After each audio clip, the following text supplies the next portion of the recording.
இன்னைக்கு நம்ம psychic princess episode 11 தான் பார்க்க போகிறோம். போன எபிசோடில் எப்படி முடிச்சிருப்பாங்க, இது மாதிரி தங்கச்சிக்கு பர்த்டே பார்ட்டி வச்சுருப்பாங்க. பார்த்தா மழை வந்திருக்கும்.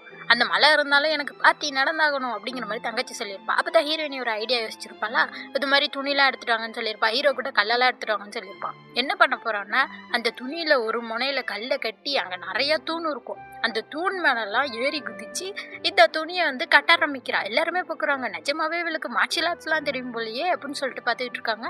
எல்லா பக்கமும் கட்ட ஆரம்பிச்சிடறா. பார்த்தா ஹீரோ உதவி செய்ய ஆரம்பிச்சிடறான். 2 பேரும் ஒன்றா சேர்ந்து எல்லா முனைக்கு துணியெல்லாம் கட்டி பாயெல்லாம் போட்டு மொத்தமாக அந்த இடத்தையே மூடிடுறாங்க. இது மாதிரி மழை உள்ளே வராத அளவுக்கு எல்லாருமே பார்த்துக்கிட்டு இருக்காங்க. சூப்பராக பண்ணிட்டாங்களே அப்படின்னு சொல்லிட்டு அப்போ தான் ஹீரோயினிக்கிட்ட ஹீரோட தம்பி பேசிக்கிட்டு இருக்கான். எனக்கு உன்னை பிடிச்சது ஒரு நியாயம் இருக்குது பாரு, நீ இவ்வளோ பெரிய திறமசாலியாக இருந்திருக்க, அதனால தான் எனக்கு ஒன்று ரொம்ப பிடிச்சிருக்கு அப்படிங்கிற மாதிரிலாம் பேசிகிட்டு இருக்கான். அப்போ தான் போயிட்டுங்க சொல்ல ஆரம்பிக்கிறான், நீங்கள் மித்த பொண்ணுங்க மாதிரிலாம் இல்லை, ரொம்ப திறமசாலியாக இருக்கீங்க அப்படிங்கிற மாதிரிலாம் சொல்லிக்கிட்டு இருக்கா. ஹீரோயினி பார்க்குறா, நீ அன்னைக்கு அப்பாவோட ஃபங்க்ஷனுக்கு வந்தானே அப்படின்னு பேசிகிட்டு இருக்கப்பே ஹீரோ குறுக்கில் ஹீரோயினியை தூக்கிட்டு போக ஆரம்பிச்சிடறான். எல்லாருமே பார்த்துக்கிட்டு இருக்காங்க. ஹீரோயினியா கத்திக்கிட்டு இருக்கா. எல்லாரும் பார்க்குறாங்க, விடு கீழே விடுன்னு சொல்லிட்டு இவன் பாட்டுக்கு ரூம் ஊற்றுக்கீழே வந்துடுறான். அங்கே பார்த்தா பெட்டை பார்த்துட்டு ஹீரோயினி கத்துறா, ஐயோ ஏதோ பண்ண போகிறான்னு சொல்லிட்டு வரமாட்டான், உள்ளே போக மாட்டேன்னு சொல்லிட்டு கதவை பிடிச்சி தங்கிட்டு இருக்கான். அவன் எனர்ஜியை வேஸ்ட் பண்ணாதுன்னு சொல்லிட்டு இவன் பாட்டுக்கு விறுவிறுன்னு தூக்கிட்டு கீழே போட்டுடுறான். இவன் பார்த்துக்கிட்டு இருக்கா, எவ்வளோ தைரியம் இப்படி எனக்கு கீழே போட்டுருப்பேன் அப்படின்னு சொல்லிட்டு. அப்போ தான் அவன் சொல்கிறான், சீக்கிரம் அவன் ட்ரெஸ்ஸை மாற்று, இது மாதிரி நீ ஈரமாக இருக்கப்போ மித்த யாரெல்லாம் அவனை பார்க்கக்கூடாது, நான் மட்டும் தான் அவனை இப்படிலாம் பார்க்கணும் அப்படிங்கிற மாதிரிலாம் சொல்லிட்டு அவன் பாட்டுக்கு வெளில போயிடுறான். நம்ம ஹீரோயினியும் ட்ரெஸ் எல்லாம் மாற்றிட்டு அங்கே வந்துடுறான். அங்கே இருக்க எல்லாருக்குமே ஹீரோயினியை பிடிச்சி போயிருச்சு. இதில் வேற அரசர் என்ன சொல்கிறாருன்னா, இது மாதிரி இன்னைக்கு நல்ல விஷயம் நீ பண்ணியிருக்க, உனக்கு ஏதாச்சும் ரிவார்டு நான் கொடுக்கணுமே, உனக்கு என்ன வேணும் அப்படிங்கிற மாதிரி கேட்குறாரு. அதுக்கு அவ சொல்லிட்டு இருக்கா, அதெல்லாம் எனக்கு எந்த ரிவார்டுமே தேவையில்லை, நான் கஷ்டப்பட்டு இந்த இடத்த சரி செஞ்சுருக்கேன், அதனால அந்த பார்ட்டியை நீங்கள் ஆரம்பித்தா மட்டும் போதும், எல்லாரும் இங்கே சந்தோஷமாக செலிப்ரேட் பண்ணால் மட்டும் போதும், அதுவே எனக்கு ரிவார்டு தான் அப்படிங்கிற மாதிரி சொல்லிடுறான். அப்படின்னா சரி அதே மாதிரி நடக்கட்டும், செலிப்ரேஷன் ஆரம்பிக்கலாம் அப்படிங்கிற மாதிரி சொல்லிட்டு இருக்காரு. இதில் பார்த்தா போயிட்டு ஹீரோயினியே குறுக்குறுன்னு பார்த்துட்டு இருக்கா. அதை ஹீரோவும் முறைச்சி பார்த்துக்கிட்டே இருக்கான். அப்படியே பார்ட்டி நல்லபடியாக முடிஞ்சிருது. இப்போ எல்லாருமே வீட்டுக்கு கிளம்ப ஆரம்பிச்சிடுறாங்க. அப்போ பார்த்தா ஹீரோயினியோட அப்பா ஹீரோயின்ட்ட சொல்லிட்டு இருக்காரு, இது மாதிரி அந்த ஆன்ட்டி எங்கே இருக்காங்கன்னு நாங்கள் கண்டுபிடிச்சாச்சு, அவங்களுக்கு எந்த பிரச்சனையும் நடக்க வேணாம்னா நீ எங்களுக்கு ப்ராமிஸ் பண்ணி கொடுத்தது ஞாபகம் இருக்குல்ல, அது மாதிரி எந்த பிரச்சனையுமே பண்ணாமல் நீங்கள் கரெக்டாக இருக்கணும் அப்படிங்கிற மாதிரி சொல்லிட்டு போகிறாரு. அப்படியே சோகமாக ஹீரோயினி அதை கேட்டுட்டு இருக்கா. ஹீரோ அதை பார்த்துட்டு தான் இருக்கான். அவன் சரி வா நம்ம கிளம்புவோம் அப்படின்ற மாதிரி கூப்பிட்றான். அப்போ தான் பார்த்தா ஹீரோட தங்கச்சி அங்கேருந்து ஓடி வரா, நில்லுங்க அப்படின்னு சொல்லிட்டு.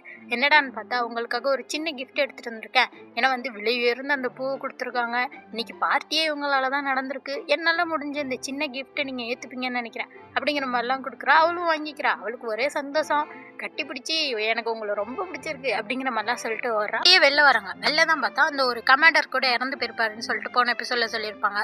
அவங்களோட பொண்ணு அங்கே நின்றுட்டு இருக்காங்க. அவங்கள பார்த்தோன்னே ஹீரோ பேசிகிட்டு இருக்கான். அவங்க ஹீரோயினிக்கு நன்றி சொல்கிறாங்க. அவ பார்த்துட்டு இருக்கா, எதுக்கு எனக்கு நன்றி சொல்கிறீங்க அப்படின்னு சொல்லிட்டு. அப்போ தான் அவங்க சொல்கிறாங்க, பழைய எபிசோடில் தான் பையன் மாதிரி வசம் போட்டு இவளோட பர்ஸை திருடிட்டு போயிருப்பான், இவ கூட திருப்பி கொண்டாந்து கொடுத்துருப்பல்ல, அதுக்காக தான் நன்றி சொல்கிறாங்க. ஓ அதுவா அப்படின்னு சொல்லிட்டு ஹீரோயினி பார்த்துக்கிட்டு இருக்கா. உங்களால் தான் இந்த பெண்டன்ட் எனக்கு கிடைச்சிது, எங்கள் அப்பாவோட கடைசி ஞாபகமாக இதான் வச்சுருக்கேன் அப்படிங்கிற மாதிரி அவள் சொல்லிட்டு இருக்கா. பார்த்தா அந்த பெண்டன்ட்லேருந்து அப்படியே கருப்பு புகையாக வந்துகிட்டு இருக்கு. நம்ம ஹீரோயினியால தான் கோஸ்ட் ஸ்பிரிட்ஸ் எல்லாம் பார்க்க முடியுமா. அவள் பார்த்துட்டு இருக்கப்ப ஏதோ சரியில்லையே, இதில் ஏதோ இருக்கு போலையே அப்படின்னு சொல்லிட்டு பார்த்துட்டு இருக்கா. அப்போ பார்த்தா அந்த பொண்ணு இரும ஆரம்பிச்சிடுறாங்க ரொம்ப. அப்போ தான் இவ பார்த்துக்கிட்டு இருக்கா, நான் வேணா அவங்களோட பல்ஸ் பார்க்கவா அப்படிங்கிற மாதிரி கேட்குறப்ப ஹீரோ சொல்கிறான், உனக்கு தான் மெடிக்கல் அதெல்லாம் தெரியாதுன்னு சொல்லியிருந்தாங்களே, உனக்கு எப்படி இதெல்லாம் பார்க்க தெரியும் அப்படிங்கிற மாதிரி அவன் சத்தம் முடியவே சொல்லிட்டு இருக்கா. எனக்கு தெரியுதோ தெரியல, உனக்கு தேவையா, எனக்கு அதெல்லாம் தெரியும், உனக்கு தெரியாதுங்கிறதுக்காக என்னால் பார்க்காம இருக்க முடியாது, எனக்கு அவங்களை எப்படி சரி பண்ணுறதுன்னு தெரியும் அப்படிங்கிற மாதிரிலாம் சண்டை போட்டுக்கிட்டு இருக்கா. அவள் சொல்லிட்டு இருக்கா, சண்டை போடாதீங்க, எனக்காக சண்டை போடாதீங்க அப்படின்னு சொல்லிட்டு அவள் ரொம்ப இரும ஆரம்பிச்சிடறா.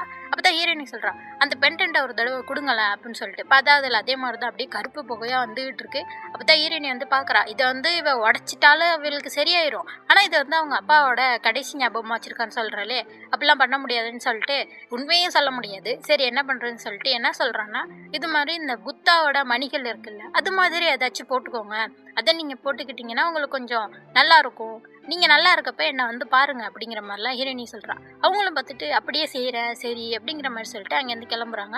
ஹீரோ ஹீரோயின்ட்டு பேசிகிட்டு இருக்கான். இது மாதிரி இந்த தடவை நீ என்ன பிளான் போட்டிருக்க, இது மாதிரி உங்கள் அப்பா தான் உங்கள் அப்பாவே போரில் கொலை செஞ்சது, இது மாதிரி நீ எதுவும் பிளான் போடுறியா, அவளுக்கு எதிராக அவளை ஏதாச்சும் பண்ண பார்க்குறியா அப்படிங்கிற மாதிரிலாம் ஹீரோ சொல்லிகிட்டு இருக்கான். இவ சொல்லிகிட்டு இருக்கா, எங்கள் அப்பா வேற நான் வேற, நானும் அவரும் ஒன்றும் கிடையாது, எனக்குன்னு சில கொள்கைகள்லாம் இருக்குது, அவங்க உடம்பு சரியில்லாமல் இருக்காங்க, என்னால் அவங்கள அப்படியெல்லாம் விட முடியாது அப்படிங்கிற மாதிரிலாம் இவ பேசிகிட்டு இருக்கா. இதில் என்ன சொல்கிறான்னா, உனக்கு என்ன முன்னாடி என்னென்ன தெரியாது, என்னை பற்றி என்னென்ன தெரியாது, ஆனால் நீ எப்போ பார்த்தாலும் என் மேலே சந்தேகத்தோடையே இருக்க அப்படிங்கிற மாதிரிலாம் ஹீரோயினி கோவப்பட ஹீரோ பற்றி சிரிச்சிட்டு அப்படியே வந்து இவங்க பேலஸ்க்கு வந்துடுறாங்க. வந்தோடனே ஹீரோ வந்து சர்வெண்ட்லாம் என்ன சொல்கிறான், இது மாதிரி ஹீரோயினி என்னை இல்லாமல் இங்கே வெளில இருந்து போகவே கூடாது, எல்லாருமே ஸ்ட்ரிக்டாக இவளை வாட்ச் பண்ணுறீங்க அப்படிங்கிற மாதிரி ஆர்டர் கொடுத்துட்றான். ஹீரோயினியும் பார்த்துட்டு இருக்கா, என்ன இவ ரொம்ப கண்ட்ரோல் பண்ணுறானே அப்படின்னு சொல்லிட்டு அப்படியே நைட் ஆயிடுது. ஹீரோயினி வந்து இந்த மெய்ட் பொண்ணுகிட்ட தான் பேசிகிட்டு இருக்கா. இது மாதிரி அவன் பார்ட்டிலலாம் நல்லா தான் இருந்தான், என்கிட்ட இங்கே வந்தோன்னே அப்படியே மாறிட்டான் பத்தியா அப்படிங்கிற மாதிரிலாம் பேசிகிட்டு இருக்கா. அப்போ தான் அந்த பொண்ணு சொல்லிட்டு இருக்கா, உங்களை பார்ட்டிக்கு தான் கூப்பிட்டு போனாரா, நான் கூட பயந்து போயிட்டேன் ஏதோ பண்ண போகிறாங்கன்னு சொல்லிட்டு.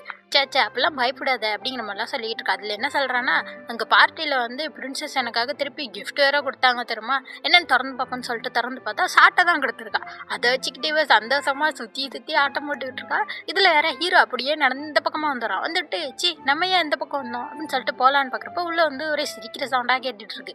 என்னடான்னு சொல்லிட்டு இவன் பாட்டுக்கு எட்டி பார்த்துக்கிட்டு இருக்கான். அப்போ தான் பார்த்தா அவள் அந்த சாட்டையை வச்சு ஜாலியாக விளையாண்டுட்டு இருக்கா. இவனும் அவளை பற்றி சிரிச்சிக்கிட்டு இருக்கான். அப்போ தான் விளையாண்டுட்டு சொல்லிட்டு இருக்கா, இது மாதிரி அடுத்த தடவை நான் பிரின்சஸை பார்க்குறப்ப அவங்களுக்கு முறையான நன்றி சொல்லணும், இது மாதிரி சூப்பரான கிஃப்ட் கொடுத்துருக்காங்கல்ல அப்படிங்கிற மாதிரிலாம் பேசிகிட்டு இருக்கா. அப்போ தான் வந்து அந்த பொண்ணு சொல்கிறா, நீங்கள் என்ன நினைக்கிறீங்க, இது மாதிரி பிரின்ஸ் உங்களை பர்த்டே பார்ட்டிக்கெல்லாம் கூப்பிட்டு போயிருக்கிறாரு, அப்போனா அவருக்கு உங்களை பிடிச்சிருக்குன்னு நினைக்கிறேன் அப்படிங்கிற மாதிரி சொன்னேன்னே அவள் அங்கே துப்புறா, இங்கே வெளியில் ஹீரோ வந்து தும்புறான். அங்கே ஹீரோயினி சொல்லிக்கிட்டு இருக்கா, எது அவனுக்கு என்ன பிடிச்சிருக்கா, அவனுக்கு பிடிச்சிருந்தாலும் பிடிக்கலாட்டி எனக்கெல்லாம் அதை பற்றி கவலையே கிடையாது அப்படிங்கிற மாதிரிலாம் கோவப்பட்டு பேசிகிட்டு இருக்கா. அப்போ தான் இந்த பொண்ணு சொல்கிறா, ஏன் அப்படிலாம் பேசுகிறீங்க, நீங்கள் வந்து ஹஸ்பண்ட் அண்ட் ஒய்ஃபு ஒத்து போய் தான் இருக்கணும் அப்படிங்கிற மாதிரிலாம் சொல்கிறப்ப, சேச்சே அப்படிலாம் என்னால் இருக்க முடியாதுப்பா, அவன் நம்மளை எப்படிலாம் ட்ரீட் பண்ணான் எல்லாத்தையும் நீ மறந்துட்டியா, அப்படிலாம் என்னால் அவன்கிட்ட ஒத்து போக முடியாது, அதோட நானும் அவனும் தள்ளியே இருக்கிறது தான் நல்லது அப்படிங்கிற மாதிரி சொல்கிறப்ப இவ கேட்டுட்டு இருக்கா, நீங்கள் என்ன நினைக்கிறீங்க, இப்படி 2 பேரும் தள்ளியே இருக்க முடியும்னு நினைக்கிறீங்களா அப்படிங்கிற மாதிரிலாம் இந்த மேட் கேட்குறப்ப, நிச்சயமாக இருக்க முடியும் அப்படிங்கிற மாதிரி ஹீரோயினி சொல்லிட்டு இருக்கா. வெளில ஹீரோ இதெல்லாம் கேட்டுட்டு, எப்படி நீ என்கிட்ட தள்ளி இருக்கேன்னு பார்ப்போம் அப்படின்னு சொல்லிட்டு அங்கேருந்து இவன் போகிறான். இதில் வேற என்ன யோசிக்கிறேன்னா, நான் ஏன் இவங்க பேசுகிறதெல்லாம் முதல்ல ஒட்டி கேட்டேன் அப்படின்ற மாதிரி போயிட்டு இருக்கான். அதோட இந்த எபிசோட் முடியுது. அடுத்த எபிசோட் பார்க்கணும்னா மறக்காம சேனலை சப்ஸ்கிரைப் பண்ணிக்கோங்க. பை.